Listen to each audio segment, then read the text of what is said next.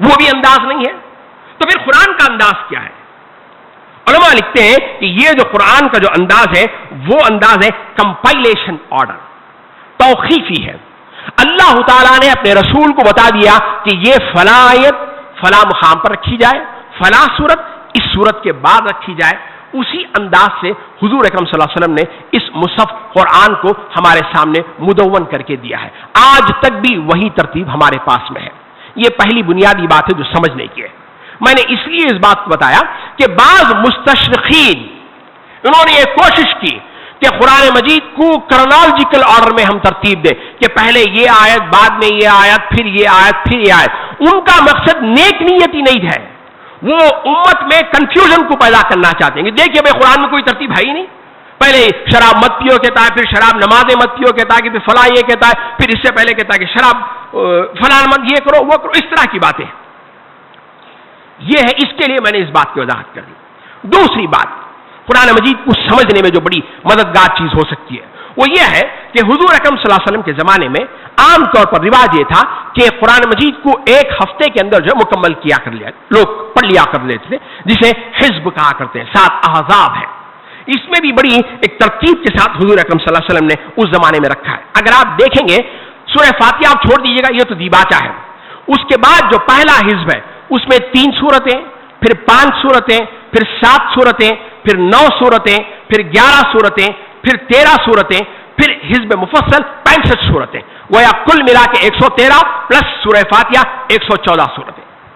بڑی ترتیب ہے اس کے اندر، طاق صورتوں میں اللہ کے رسول نے حزبوں کو تقسیم کیا ہے۔ یہ جو حزب ہے، یہ جو آیات ہیں، ان میں جو ترتیب ہے، جو نظم ہے، اس پر کچھ علماء نے کام کیا ہے۔ مثلا جلال الدین سیوطی ہے، امام راضی ہیں، خود ہندوستان میں مولانا حمید بن فراہی ایک بہت بڑا نام ہے جنہوں نے بہت کام کیا ہے اس نظم قرآن پر۔ میں ان کے حوالے سے ایک بات کو آپ کے سامنے رکھنا چاہتا ہوں۔ حضور کے زمانے میں 7 حزب تھے، یعنی ایک قرآن مجید کو 7 دنوں میں بندہ پڑھ سکتا ہے۔ انہوں نے بھی، حمید بن فراہی نے بھی نظم قرآن کے حوالے سے قرآن کو 7 حصوں میں تقسیم کیا ہے۔ یہ میں اس لیے بتا رہا ہوں تاکہ جب آپ پڑھیں گے، جب آپ کو پتا چلے گا کہ بھئی ایک گروپ ہے قرآن میں 7 گروپ، ہر گروپ کا یہ کہتے ہیں کہ ایک سینٹرل تھیم ہے، اس گروپ کی تمام صورتیں اسی سینٹرل تھیم کے اطراف گھومتی ہے۔ اگر آپ وہ تھیم آپ کو پتا چلے، جب آپ صورت کو پڑھیں گے تب آپ کو پتا چلے گا کہ قرآن میں ایک نظم ہے، کوئی ایسی بے سر و پا کی باتیں نہیں ہے، بلکہ ہر آیت اس محور، اس عمود، اس سینٹرل فوکس سے جڑتی ہے۔ تب آپ کو پتا چلے گا کہ یہ قرآن اللہ کا کلام ہے۔ وہ 7 حزب کیا ہیں، وہ 7 گروپ کیا ہے، وہ میں آپ کے سامنے رکھ رہا ہوں۔ سب سے پہلا گروپ جو مولانا نے لکھا ہے سورہ فاتحہ سے لے کر سورہ مائدہ تک کا ہے۔ اگر آپ ان کی صورت میں غور کریں گے تو اس میں اللہ تعالیٰ نے سابقہ امتوں کا ذکر کیا۔ بقرہ اٹھا دیجئے گا، یہود کا ذکر ہے، آل عمران اٹھا لیجئے گا، نصارہ کا ذکر ہے، سورہ مائدہ اٹھا لیجئے گا، مکے والوں کے مختلف قسم کی بیماریوں کا، ان کے عقائد کی خرابیوں کا ذکر ہے۔ تو گویا یہ جو پہلا گروپ ہے اس میں اللہ تعالیٰ نے سابقہ امتوں کا ذکر کیا ہے۔ دوسرا جو گروپ شروع ہوتا ہے وہ سورہ انعام سے لے کر سورہ توبہ تک کا ہے۔ یہاں اس گروپ کا جو سینٹرل تھیم ہے وہ دعوت سے لے کر جہاد تک بات جاتی ہے۔ سورہ توبہ قرآن مجید کی دا موسٹ ملیٹنٹ سورہ ہے، ملیٹنٹ سورہ، اس کے اندر جنگ، جہاد، لڑائی، قتال، اس کی باتیں ہیں۔ تو گویا یہ اس پورے گروپ کا سینٹرل فوکس تھیم ہے۔ اگر ہم اس کو رکھ کر ذہن میں پڑھیں گے تو بات جو ہے ہمیں زیادہ وضاحت سے سمجھ میں آ سکتی ہے۔ تیسرا گروپ سورہ یونس سے لے کر سورہ نور تک گیا ہے۔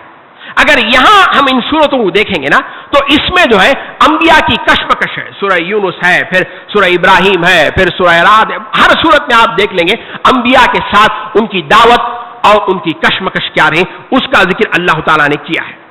پھر چوتھا جو گروپ ہے وہ سورہ فرقان سے لے کر سورہ احزاب تک گیا ہے، اور اس گروپ کا جو سینٹرل فوکس پوائنٹ ہے وہ رسالت ہے۔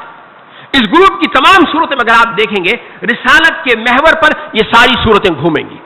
یہ چوتھا گروپ ہے۔ پھر پانچواں گروپ سورہ سبا سے لے کر یہ پہنچتا ہے سورہ حجرات تک۔ اگر یہاں آپ صورتیں دیکھیں گے تو یہاں جو صورتوں کا جو مضمون ہے وہ توحید کا مضمون ہے. پھر چھٹا گروپ جو ہے وہ سورہ خاف سے لے کر سورہ تحریم تک گیا ہے. اس میں اللہ تعالیٰ نے قیامت، حشر، نشر، قیامت کے دن کیا ہوگا اس کا ذکر کیا ہے. پھر آخری جو صورت ہے وہ 7واں گروپ، 7واں حزب، وہ سورہ ملک سے شروع ہو کر بالکل آخری تک جاتا ہے. وہاں کی آپ پوری صورتوں کو پڑھ کر دیکھ لیجیے گا، اس میں انذار ہے، ڈراوا ہے. دیکھو تم سنبھل جاؤ ورنہ عذاب ہوگا، جہنم میں یہ ہوگا، فلاں ہوگا، فلاں ہوگا. خاص کر آپ 30ویں پارے کی صورتیں پڑھ کر دیکھیں گے تو اس میں جو ہے پورے کا پورا جو ہے جہنم کے مظاہر آپ کو مل جائیں گے. یہ میں نے اس لیے آپ کے سامنے رکھا تاکہ جب ہم قرآن مجید کو پڑھیں اگر یہ تفصیل ہمارے سامنے ہو تو قرآن مجید کو سمجھنے میں جو ہے ہمیں بڑی آسانی ہوگی. بلکہ انہوں نے اس پہ بہت سارا کام کیا ہے، بہت کام کیا ہے اس پر. انہوں نے لکھا ہے کہ قرآن مجید کی ابتدائی 27 پاروں میں، پہلے ابتدائی 27 پاروں میں 57 صورتیں آئی ہیں اور باقی 3 پاروں میں 57 صورتیں آئی ہیں. 57 + 57 114. یہ انداز ہے تاکہ قرآن مجید کو ہم یاد بھی رکھیں، سمجھیں کیسے.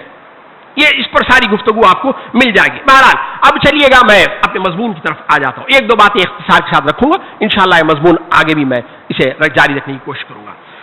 2-3 کتابوں کا میں حوالہ دے رہا ہوں. پہلی کتاب جو میں حوالہ دے رہا ہوں وہ ہے ہمارے مولانا کیا نام تھا ان کا، فلاحی صاحب ہے، عبید اللہ فہد فلاحی صاحب ہے. قرآن مجید کے ادبی اسالیب ان کی کتاب ہے. اس سے میں 2 باتیں آپ کے سامنے رکھتا ہوں. وہ قرآن مجید کا جو انداز ہے، جو ادبی انداز ہے، جو لٹری انداز ہے، وہ کیسا ہے، اس پر آپ ذرا غور کر دیکھیے گا. سب سے پہلی بات جو ہے وہ ہے عود الی البدء جسے کہا گیا ہے. یعنی قرآن مجید بات کو جس صورت سے شروع کرتا ہے، جس چیز سے شروع کرتا ہے، سورت کا اختتام بھی اسی پر کرتا ہے. یہ قرآن کا کمال ہے، یہ قرآن کا کمال ہے. جیسے خطیب ہے، خطیب خطبہ شروع کرتا ہے، بات شروع ہوتی ہے، خطبہ پھیلتا چلے جاتا ہے، کہیں جاتا ہے، کہیں جاتا ہے، کہیں جاتا ہے، لیکن خطبہ جب ختم کرے گا تو واپس اپنی اسی بات پر لا کر خطبہ ختم کرے گا. یہ خطیبانہ انداز ہے قرآن مجید کا. میں کچھ مثالیں آپ کے سامنے رکھ رہا ہوں. سورہ اسراء دیکھیے گا، بات شروع اللہ تعالیٰ نے سبحان اللہ سے کی ہے اور بات ختم کی ہے الحمدللہ پر. بڑا اس کے اندر نظم ہے. بات شروع میں اور آخر میں عود الی البدء، مضمون جہاں شروع ہوا وہیں پر آ کر ختم ہوگا. سورہ کہف اٹھا لیجئے گا، بات شروع کی الحمدللہ سے، تمام تعریفیں اللہ کی، بات ختم کرتا ہے تم اللہ کی نعمتوں کو اگر لکھنا چاہو تب بھی تم لکھ نہیں سکتے، اتنی ساری نعمتیں. گویا مضمون پلٹ کر پھر پہلے چلا گیا. سورہ ممتحنہ اٹھا لیجئے گا، پہلی صورت میں اللہ تعالیٰ نے کہا کہ اللہ کے یہ کافروں سے تم دوستی نہیں رکھو گے، بالکل آخری میں بھی وہی مضمون کہا. سورہ مومن اٹھا لیجیے گا، ابتدا میں اللہ نے فرمایا قد افلح المؤمنون، اس کی لاسٹ بٹ 1 آیت میں اللہ فرماتے ہیں لا یفلح الکافرون، کافر فلاح یاب نہیں ہوگے. گویا مضمون پلٹ کر پھر جا رہا ہے. سورہ مومنون ہی اٹھا کر دیکھ لیجیے گا، مومنین کی جو صفات ہے، پہلی صفت بھی نماز کا ذکر ہے، اس کی آخری صفت بھی نماز کا ذکر ہے. گویا بات پھر پلٹ کر پہلی آ رہی ہے. عود الی البدء کہا گیا ہے. مضمون جو ہے جہاں سے شروع ہوا وہیں پلٹ کر قرآن لے کر آتا ہے. کیوں؟ وجہ یہ ہے کہ تاکہ مضمون کی اہمیت سامع کو معلوم ہو جائے اور مضمون اس کے ذہن میں بیٹھ جائے کہ اس سورت کا مضمون کیا ہے. یہ ایسی نہیں ہے، الٹپ نہیں ہے. وہ میں آپ کو بتانا چاہتا ہوں کہ اللہ تعالیٰ نے اپنے اس کلام میں کتنی ساری نزاکتوں اور معجزات کا اس کے اندر جو اللہ تعالیٰ نے رکھا ہے. قرآن مجید کا ایک اور انداز ہے، میں اسی کتاب کے حوالے سے دوسری بات رکھ رہا ہوں، وہ ہے تخلیص جسے کہتے ہیں، بات میں سے بات کو پیدا کرنا. یہ بھی قرآن کا انداز ہے بڑا. قرآن مجید اس پر آپ کو پڑھنا چاہیے گا، تب آپ کو پتا چلے گا کہ فی الواقع اللہ کا کلام ہے. میں 2-3 مثالیں اختصار کے ساتھ رکھ رہا ہوں. سب سے پہلی مثال جو میں آپ کے سامنے رکھ رہا ہوں وہ سورہ مومنون ہے، آیت نمبر 21-22 دیکھیے گا. اللہ تعالیٰ 21 اور 22 میں فرماتے ہیں کہ یہ جو جانور ہے، کشتیاں اور جانور دونوں کا ذکر ہوتا ہے. ظاہر بات ہے جانور میں اونٹ ہوگا، اونٹ کو ہم کہتے ہیں کہ صحرا کا کشتی ہے وہ. تو اللہ فرماتے ہیں کہ یہ جو جانور ہے، یہ جو کشتی ہے، تم اس سے سفر کرتے ہو، تمہارا سفر آسان ہوتا ہے. کشتی کا ذکر کیا، اسی سے فوراً اللہ تعالیٰ حضرت نوح علیہ السلام کا ذکر شروع کر لیتے ہیں. گویا بات سے بات کو نکالتا ہے اللہ تعالیٰ. کشتی کا ذکر، اونٹ کا ذکر، اور اسی سے حضرت نوح علیہ السلام کا ذکر چلا گیا. وہاں اللہ نے بتا دیا کہ دیکھو حضرت نوح علیہ السلام کے ساتھ ہم نے کیا کیا. جو لوگ ان کے ماننے والے تھے ہم نے ان کو بچا لیا، جو لوگ ان کے منکر تھے ہم نے ان کو ختم کر دیا.